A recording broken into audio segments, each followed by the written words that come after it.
So Math Fails has done a lot of videos on shamanism and psychedelics and entheogens in their use in culture. So for this video, I'm going to ingest an entheogen that has been used by tribal shamanic cultures for centuries.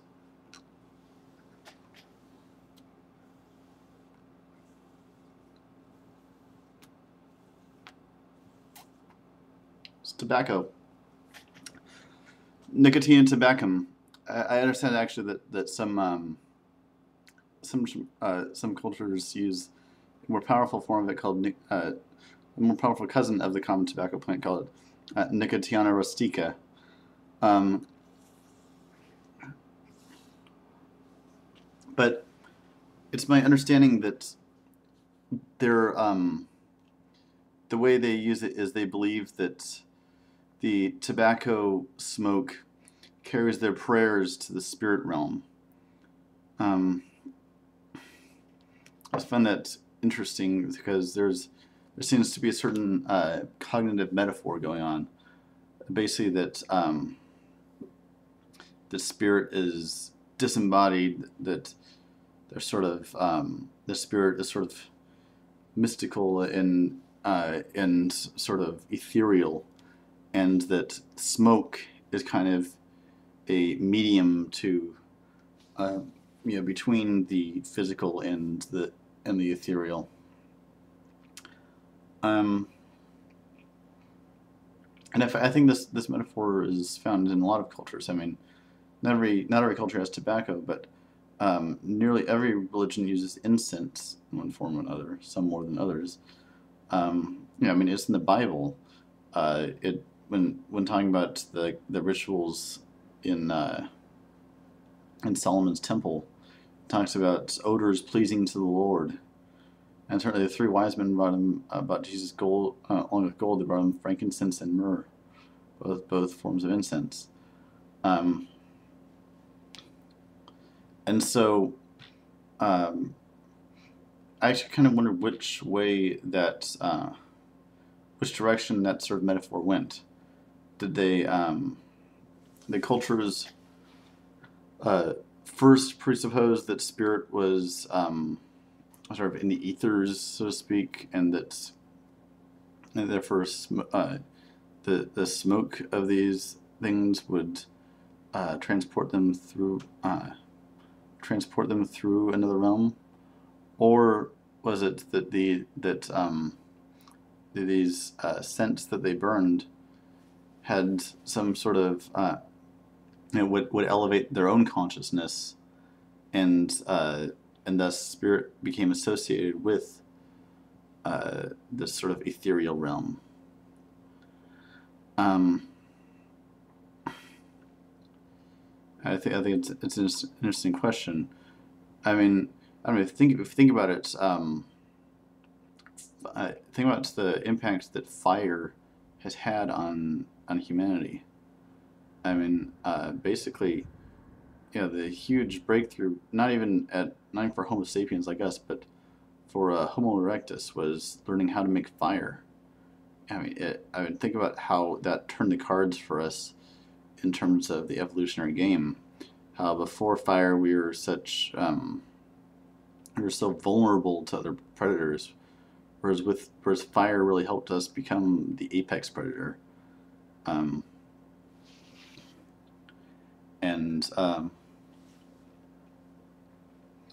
So I really do. So I think fire,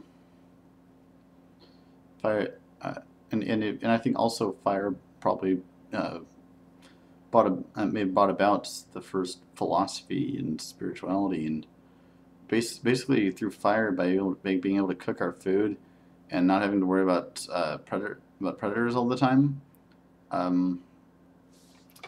We were able to sit down around the fire and talk and discuss ideas, and all this free time to ponder philosophically. And I think in a sense, YouTube, at least among these philosophical channels, is sort of like our little bonfire around which we can sit around and discuss. I mean,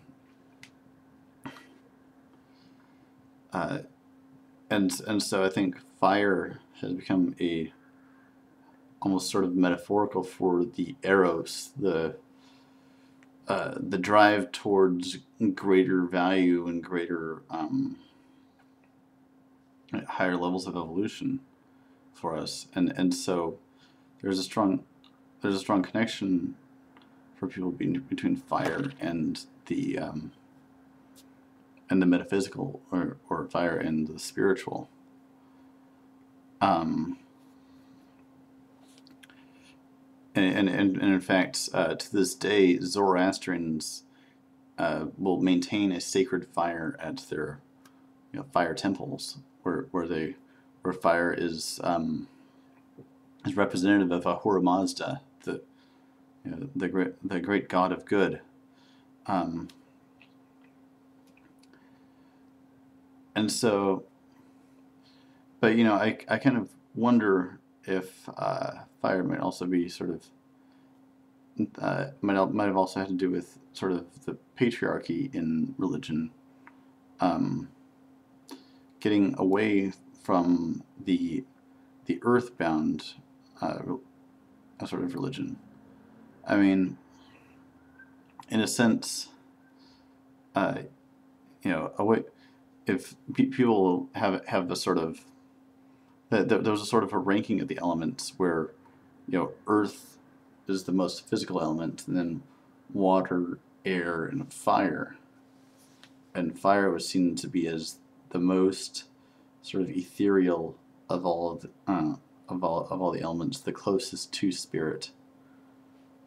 And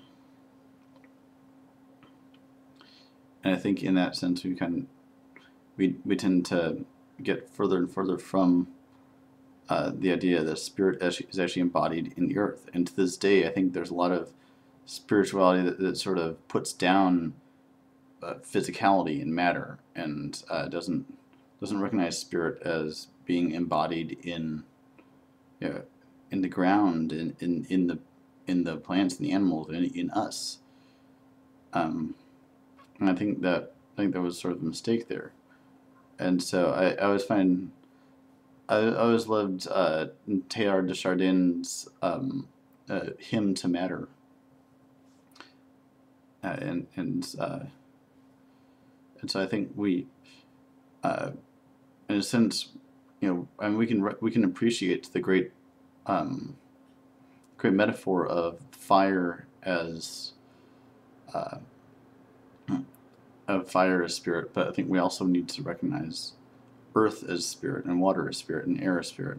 We need to recognize spirit at all the different levels, and realize that smoke is as physical as soil and plants and animals, and that it's spirit at all levels, and it's also physical at all levels. So I suppose I'll leave it at that. That's my thoughts for now. Peace.